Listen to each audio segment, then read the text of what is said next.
Hola, bienvenidos a esta nueva edición del Tragaluz. Hoy me acompaña también, con una participación muy especial en este programa, Tere Cortés. Hola, ¿qué tal? Bien, muy contento de que me acompañes porque tu ayuda va a ser imprescindible para llevar adelante el programa de hoy. ¿Y esto dónde se cobra? Esto lo tenemos que hablar luego. Vale. Pero lo hacemos con mucho gusto porque hablamos de temas que nos interesan y temas que creemos que son interesantes también para los espectadores. Temas como los que tienen que ver con la historia de España y en este caso con la historia de un pueblo que tú conoces muy bien, que es la historia del pueblo gitano en España. Así es. Lo conozco muy bien. ¿Cómo es que lo conoces? Pues porque soy gitano. Los 8 apellidos. Sí, como los vascos, ¿no? Pero yo en gitano. Sí, sí. Sí, señor. Vamos a hablar de esa historia. No sé si tú de pequeña te contaban la historia o solamente historia de las generaciones próximas o en el colegio o en libros, tal. ¿Tú eras consciente de todo lo que era la historia, la trayectoria del pueblo gitano hasta llegar a España? No, hasta que fui mayor porque mis padres eran analfabetos, no sabían leer ni escribir. Bueno, mi padre un poquito, solo un poco, porque su generación atrás tampoco iban al colegio, entonces tampoco sabían leer y escribir.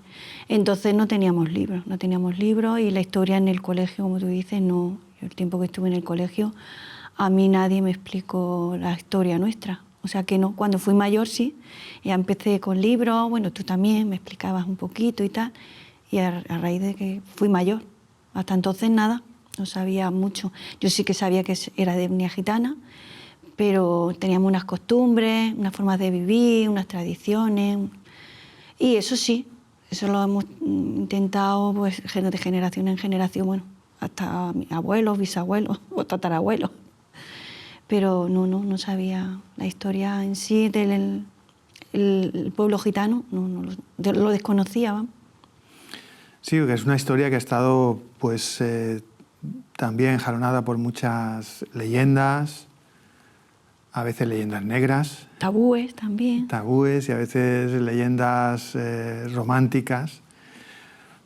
La historia, como hemos comentado varias veces, tiene su origen en la India, en el noroeste de la India. Sí, eso sí que lo sabía yo, que veníamos de la India.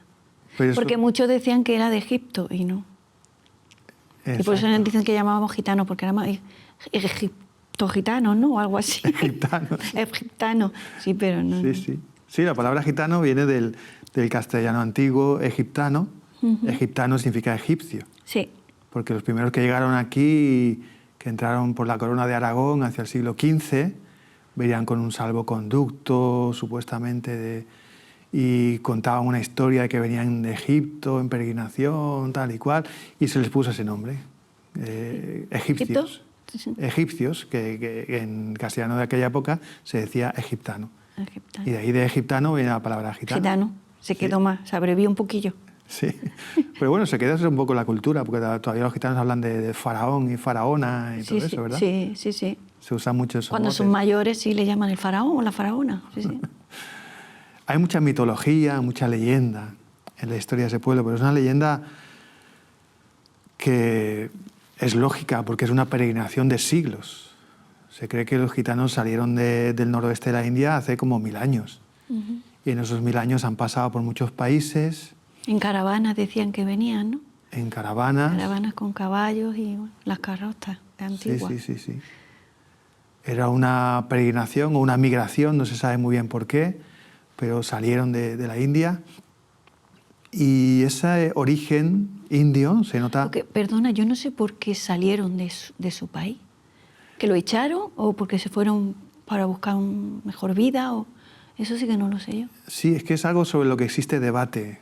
No hay documentación o historia muy fidedigna acerca de cuál es el origen de esa migración. Algunos dicen que fueron expulsados por algún tipo de guerra, alguna enemistad con los pueblos donde vivían. Otros dicen que por otras razones por las que suele haber migraciones, porque hubo una sequía o un hambre o lo que fuera en un momento determinado en su región y salieron. No se sabe muy bien. pero se conoce su origen, está certificado por la lengua, porque en el idioma de los gitanos, donde se conserva, que aquí en España, por desgracia, casi no se conserva, No. está prácticamente perdido. Yo sé muy poquitas palabras de mis padres que me enseñaban. Bueno, y entre nosotros hablamos un poquito, pero no, está perdido. O sea, se perdió. Y es triste. Es triste. Te he confesado una vez que mi interés inicial por la historia del pueblo gitano venía de ese interés, por la lingüística, por su lengua. Como amante de los idiomas y demás, me interesé por estudiarlo y de ahí me pareció que era interesantísima esa trayectoria. Y luego, pues por mi gusto por el flamenco, pues también me he tenido que interesar. Y luego, pues si fuera poco, al conocerte a ti, pues entonces ya... No había más el remate, remedio. ¿no? En la paja y vámonos, ¿no? Sí, señor. Qué bueno. Pero en la lengua gitana hay cosas preciosas, de perlas que quedan del sánscrito incluso, raíces del sánscrito, raíces del punjabí, raíces del bengalí, raíces de distintas lenguas de la India que están en ese idioma, y algunas incluso han pasado al castellano. Sí, muchas palabrejas ahí. Sí. Palabras del castellano coloquial. Cuando hablamos de los pinreles, por ejemplo. Que son los pies. Que son los pies, sí. Y el camelar. Camelar, que es querer. Sí, palabras así, o el chivarse, o el chaval. Hay muchas palabras que han quedado en nuestra lengua. Pero esa historia fue una historia con muchas vicisitudes, pasó por muchos países, y esa lengua fue adquiriendo cosas de distintos países. En la lengua gitana, que se habla en Europa, que tiene varios dialectos, y el español es el que menos se habla, está casi perdido, y luego vamos a ver por qué. Pues hay palabras del griego, hay palabras del armenio, hay palabras persas de Irán, hay palabras de distintos países eslavos. O sea que es un idioma con palabras de la India, pero que se ha ido enriqueciendo en su trayecto. Pero una cosa que ha caracterizado siempre a los gitanos es que a lo largo de Europa se dictaban leyes contra ellos. Sí. ¿Por qué crees que era eso? Yo creo que tenían miedo, ¿no?, a ser una raza diferente, porque yo recuerdo que iban, por ejemplo, lo leí, creo que lo leí en un libro, que iban a los pueblos, a lo mejor, claro, se tenían que ganar la vida para comer, ¿no?, para ganarse el pan. Entonces iban a los pueblos, era muy curioso, porque algunos eran estañadores, arreglaban las ollas cuando se rompían, o a los caballos le ponían lo que es la herradura. La herradura, o la esquilaban, que eso mi padre ha sido... Era esquilador. Esquilador, siempre lo ha hecho toda la vida. Entonces entraban a un sitio, a un pueblecito, lo que sea, y se espantaban también por la forma en que vestían, porque se ve que vestían vestidos muy largos, con cosas muy, muy llamativas, con colores muy vivos. Entonces, claro, la gente se impactaba un poco de esto que es lo que es, ¿no? Entonces iban a los pueblecitos, dicen que iban, por ejemplo, iban pasando por casas y necesitaban arreglar, pues eso es lo que te decía, arreglar los caballos, esquilar y tal. Y la gente se espantaba y decía, no, entonces ellos observaban, eran muy listos, observaban y veían si en alguna casa había pues cerdos, gallinas, lo que sea. Dice que iban por la noche y le echaban unas cositas para dejarlos como si estuvieran muertos, estuvieran enfermos, y al día siguiente iban y, ay, pues mira, ¿tiene usted para venderme algo? Y le decía, mira, se ha muerto o está malo, llévatelo. Y se llevaban los cerdos y estaban bien porque le habían echado algo, algún veneno o algo. O sea, se la ingeniaban para conseguir pues el alimento, ¿no? Claro, ante la necesidad sí. Y la marginación, en ese proceso en que no se integraban en la sociedad, que eran nómadas, iban de un lugar a otro, en cada sitio se buscaba la manera de ganarse la vida. Sí, en otras ocasiones echaban las cartas, que les llamaban, la buena aventura. La adivinación. La adivinación, por medio de Yo creo que esa cartas. es también una de las leyendas, de las cosas que hacía que existiera ya desde los Reyes Católicos. Sí. Ya los Reyes Católicos en el siglo XV en España y a principios del siglo XVI también empieza a publicarse las pragmáticas, que eran edictos de los reyes para vigilar o para prohibir cosas de los gitanos. Y parte venía de eso, de que los acusaban de brujería. ¿Qué opinas de eso? Que no, eso se buscaba en la vida. Yo recuerdo a mi madre, antes de conocer al Señor, mi madre lo hacía. pero era para darnos de comer. Venía gente del pueblo de bien, gente pudiente, y entonces lo que pasa es que mi madre conocía, un pueblo se conoce todo el mundo. Entonces mi madre lo conocía, entonces venían a preguntar por su matrimonio, por su vida, por sus hijos, estaban enfermos. Y mi madre, claro, les decía lo que ellas querían escuchar. Entonces, claro, se iba y mi madre pues le daba... Pero leyéndole la mano. Sí, le ponían la mano, le leían la mano, le decían lo de la vida, que le tienen la raya de la vida, etcétera. Pero luego le explicaba cosas del matrimonio, de la pareja, porque ella, mi madre las conocía. Entonces, claro, no era que la adivinaba, era que lo sabía. La psicóloga. Ahí está. Era así lo que se llamaría un psicólogo. Entonces no creo que había psicólogo en aquella época. Entonces eso, mi madre, una forma de ganarse la vida también, pero que no era adivinación, era que sabía, y por ello tirar del hilo también. O sea, tú haces una pregunta y te quedas con la pregunta, entonces vas sacando de ahí, entonces la misma respuesta que ella quiere ya te la ha dado ella a ti primero. O sea, es sí, una sabiduría sí, popular, una intuición ahí está. para saber contentar a la gente, pero la gente parece que si te dice léeme la mano, se lo cree más que si se lo dice simplemente mira, yo veo esto y me doy cuenta de que te pasa esto y esto y lo otro. Así es. La gente necesita algo de magia, ¿no? Sí, por decirlo de alguna forma. Esa es la hipocresía de la sociedad. Por un lado los condenaban por eso y por otro lado los buscaban para eso. Lo buscaba, sí, sí, sí. ¿Y tu madre, qué experiencia tuvo ella después de eso, en su vida espiritual? ¿Ella practicó eso toda su vida? ¿O ya no, en algún momento...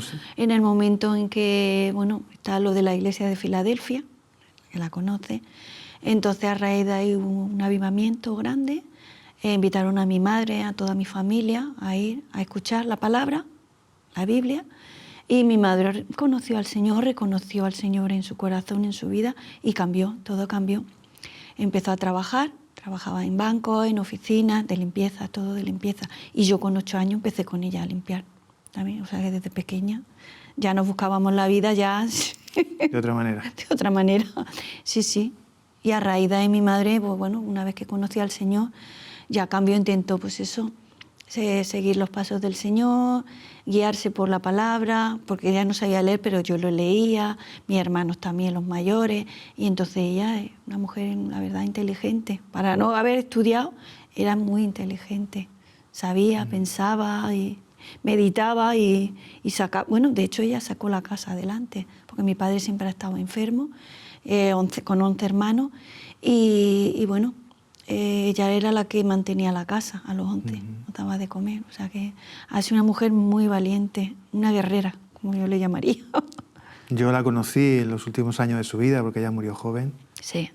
Y la verdad que doy testimonio de eso. Fue una auténtica mujer de Dios con mucho que enseñar a muchas personas. La verdad que me emociono al hablar de ella. Yo quiero hacer hincapié en este tema que me interesa a mí, más que nada cuando empecé a conocer el mundo gitano, que es el de la lengua. Y yo decía, ¿por qué en otros países de Europa se mantiene tan bien, o hasta cierto punto, con sus mezclas y tal, pero se mantiene bastante la lengua gitana, que es la lengua romaní? Y me di cuenta de que España fue un caso especial, porque la dureza con que se persiguió en España a los gitanos no la hubo en otros lugares. España, ya digo, desde los reyes católicos, pero sobre todo en el siglo XVIII, se dictaron algunas pragmáticas, algunas leyes especiales contra los gitanos, en las que se les prohibía hablar su lengua. Si los escuchaban hablando en su lengua, iban a galeras, o sea, iban a los barcos, a trabajos forzados, iban a la cárcel. Se les prohibía vestir sus ropas típicas, se les prohibía un montón de cosas que eran señas de identidad de su cultura. Y yo creo que eso es la base de la marginación, por un lado, sí, que ya desde ese momento se enseñaba que cuidado con los gitanos, y por otro lado una reacción, aunque tampoco lo vamos a idealizar del todo, pero también hay una reacción defensiva, de que el pueblo gitano, para defenderse, para mantenerse, para no perder de todo su identidad, ya que les prohibían la lengua, les prohibían su ropa, les prohibían sus costumbres, su manera de preservarse de alguna manera era encerrarse más en sí mismos. Sí. No sé si estás de acuerdo con eso. Sí, De hecho, en muchas generaciones, bueno, esta es nuestra generación, es la que ha entrado, por decirlo de alguna forma, los payos. ¿Qué son los payos? Los payos son gente blanca, como tú. O sea, que no soy gitano. No, Vale. tú eres payo. Entonces, claro, nunca, hasta ahora, esta generación, ya te digo, no hemos tenido... No era normal. No era normal que te casaras con una persona que no fuera de tu propio gremio, digamos, de tu propia raza. Entonces eso se ha conservado mucho, más que nada para no perder las costumbres, las tradiciones, bueno, la vida de los... Esa es la reacción cuando existe una amenaza. Claro, tan... es conservar lo tuyo, cerrarte en banda, a lo de fuera. Luego la gente lo critica, es que los cristianos son muy cerrados.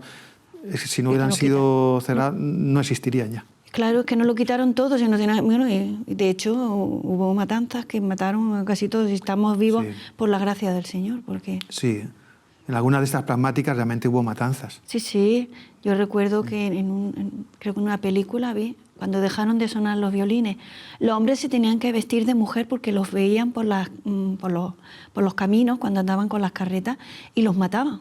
Es que se los llevaban y los mataban, entonces tenían que disfrazarse de mujer. Llegar a ese punto. Eso es más reciente, eso es en la época del Holocausto. Sí. El Holocausto nazi también cientos de miles de gitanos fallecieron en los campos de concentración. Como los nazis también, o sea, también perseguidos como nosotros. En ese sentido nos identificamos con ellos. Sí, por eso el programa se titulaba La travesía del desierto del pueblo gitano, porque hay una serie de semejanzas con el pueblo de Israel también. También, sí, me ha recordado eso también, sí. Cuando salieron del pueblo de Egipto, ¿no? Que el Señor le prometió que les daría una tierra y una parentela nueva, ¿no? Estuvieron 40 años en el desierto. Bueno, los gitanos han tirado varios siglos. También, no tenemos nada que envidiarles, desde luego. Pero no sé si tú crees que ya tienes una patria, que ya tienes un suelo. ¿Aquí? No, yo creo que no. ¿Eres peregrina todavía? Sí, y extranjera en este mundo. Mi ciudadanía está arriba, en los cielos. Aquí todavía no encontré mi lugar. Estamos de paso. Estamos de paso, tenemos la caravana ahí en la puerta. Sí, ahí está. Falta el caballo. Comprarlo. Pues es verdad, es una forma de vida que yo creo que a todos nos tiene que enseñar. A veces nos creemos una sociedad superior cuando tenemos todo bien montado, cuando tenemos una economía, todas las estructuras sociales de manera que lo tengamos todo seguro, que decimos, bueno, ahora tenemos, como en la historia bíblica de Babel, ahora hemos levantado una torre que llega hasta el cielo, ahora estamos firmes, ahora estamos seguros. Pero toda esa seguridad es vana. Cuando uno se da cuenta de que estamos en esta vida y estamos en un peregrinar y que realmente no tenemos nuestra patria verdadera en esta vida, entonces valoramos las cosas de otra manera. Entonces damos otro valor también a las cosas que son más auténticas. Y eso es lo que quiere Dios también para nuestra vida. Pero en tu caso, lo que has contado de tu madre fue que llegaron unos predicadores. ¿Cómo lo llamaban en aquel tiempo, a esos que venían predicando la palabra? Pastorcico, le llamaban. Los pastorcicos. Sí. ¿Y a la iglesia?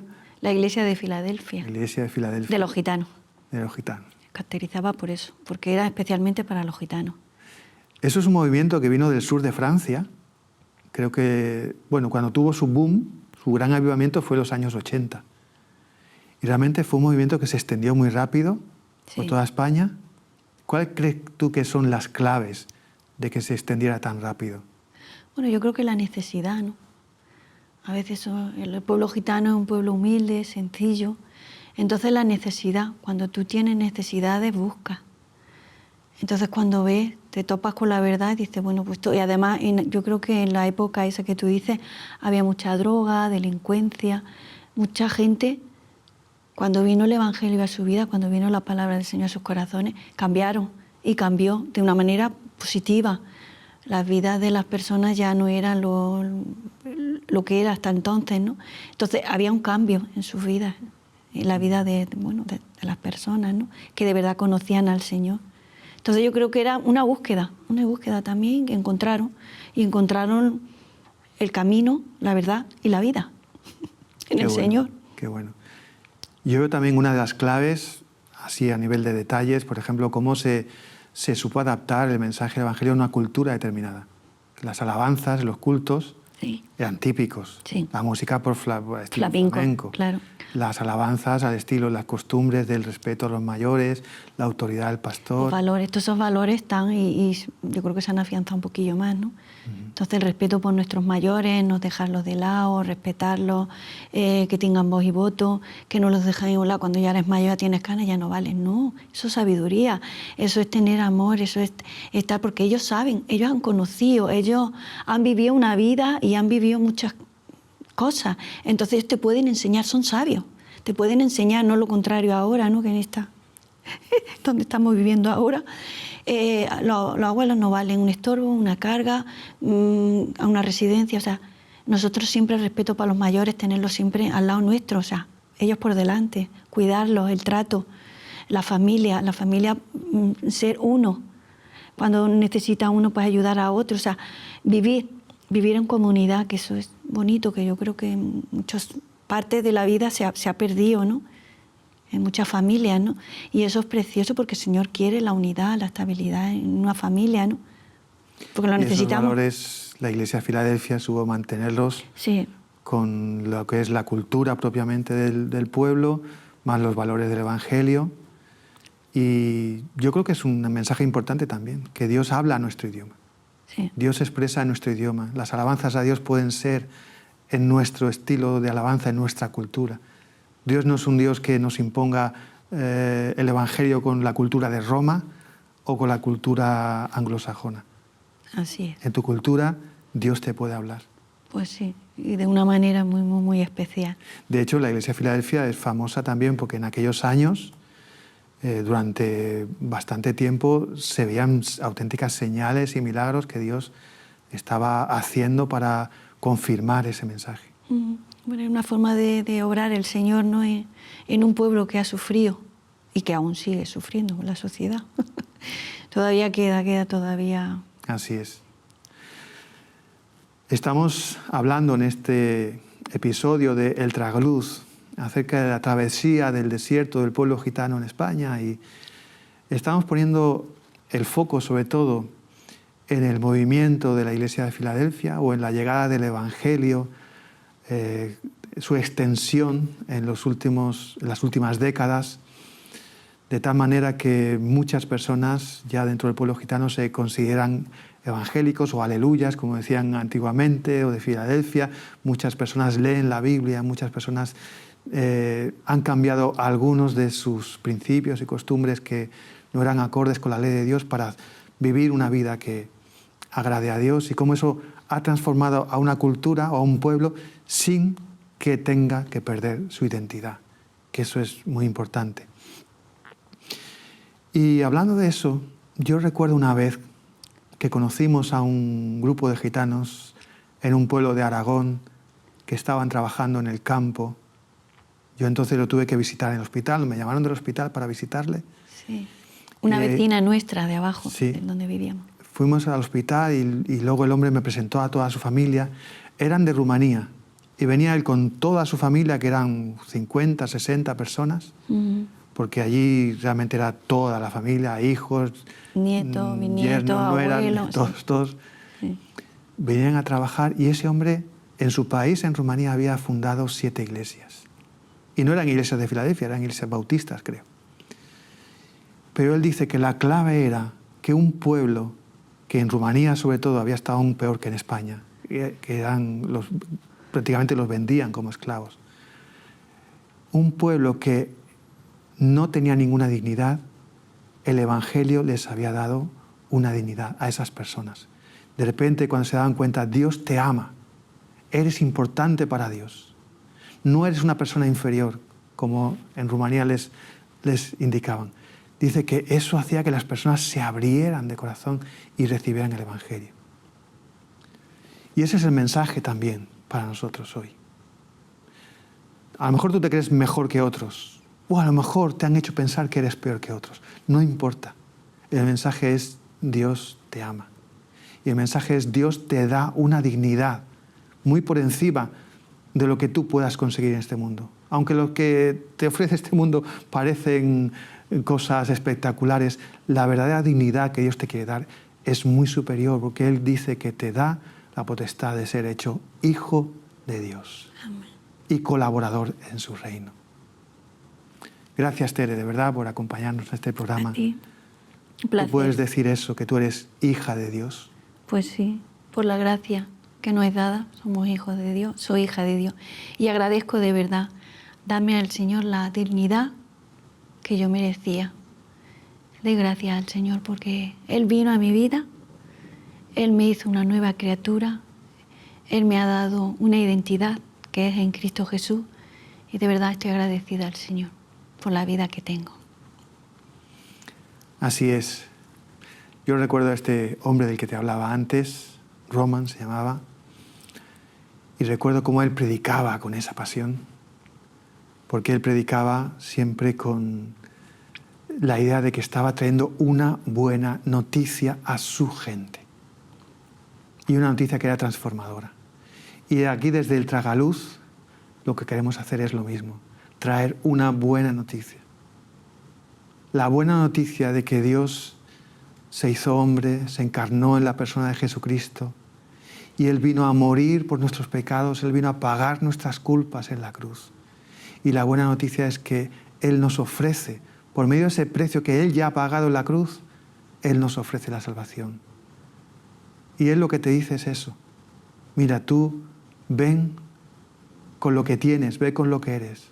Ven reconociendo tus necesidades. Ven reconociendo lo que te falta. Ponlo todo delante de mí, yo lo voy a limpiar, lo voy a lavar con mi sangre y te voy a reconciliar para que tengamos esa relación original y para que también tú tengas esa verdadera dignidad que Dios quiere para ti como hijo de Dios. Qué bueno es recibir eso, seamos payos, como decías antes, seamos gitanos, seamos de donde seamos. Lo bueno es que tú puedas recibir también esa buena noticia y encuentres esa dignidad en Cristo. Y desde aquí, Tere y Juan Carlos, desde el Tragaluz, queremos desearte que tú también acudas a Cristo y puedas recibir la nueva vida plena que Él te quiere dar de corazón. Muchas gracias.